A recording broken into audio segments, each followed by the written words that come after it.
তো এই বিল্ডিংটি হচ্ছে রাজ আমলের হচ্ছে শেষ, এটাই শেষ। তো এই বিল্ডিংটি আসলে আপনাদেরকে দেখানো হয়নি, সরি। তো এই বিল্ডিংটি দেখে শেষ করে দেব।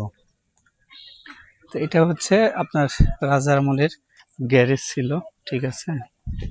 এইটা হচ্ছে গ্যারেজ, ভিতরে তো জঙ্গল সবকিছু, একটা গেট রয়েছে দেখতে পাচ্ছি। তো ওইদিকে এই অবস্থা।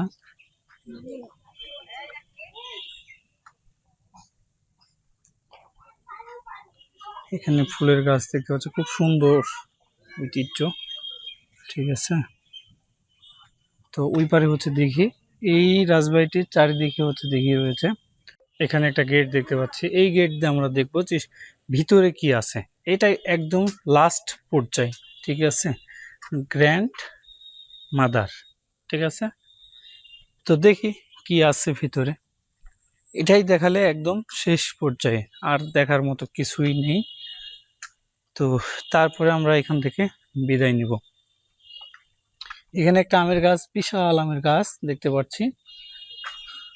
এখানে হচ্ছে কিছু লেখা আছে, আপনারা পড়ে নেবেন।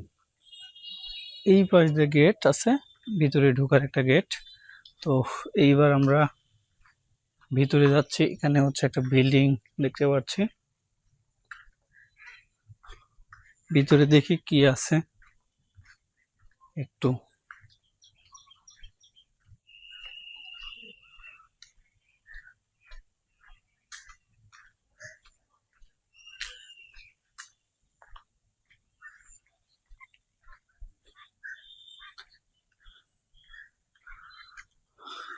আর দেখার মতো কিছুই নেই।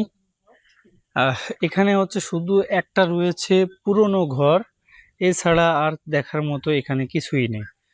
তো যাই হোক ভিউয়ার্স, আমি আপনাদেরকে সব কিছু দেখানোর চেষ্টা করেছি, যা আছে এখানে খুঁটিনাটি সব কিছু তুলে ধরেছি এই ভিডিওতে। এখানে আমরা একটা কূপ দেখতে পাচ্ছি, এখানে হয়তোবা কোনো মাগুর মাছ টাছ এরকম ধরনের চাষ করা হতো। এখনো মেবি হয়তোবা মাছ এখানে আছে, পানি যেহেতু গুলি করতেছে, সো মাছ তো অবশ্যই রয়েছে। তো এটা কিন্তু আসলে রাজার আমলের এই কূপটা। সো আমরা দেখতে পাচ্ছি, এই দিক থেকে একটু আপনাদেরকে দেখাই ভালোভাবে।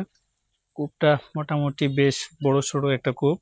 এটার আসলে গভীর কেমন হবে এটা আসলে তো বলা সম্ভব না, তবে বোঝা যাচ্ছে বেশ মোটামুটি গভীর হবে। এখানে মাগুর মাছ আমরা দেখতে পাচ্ছি, আমি অলরেডি মাগুর মাছ দেখে ফেলেছি। হয়তোবা যদি এখানে খাবার দেওয়া হয়, যদি আপনার মুড়ি টুড়ি দেওয়া হয়, তাহলে মাছগুলো আমরা ভালোভাবে দেখতে পারবো, তাই না?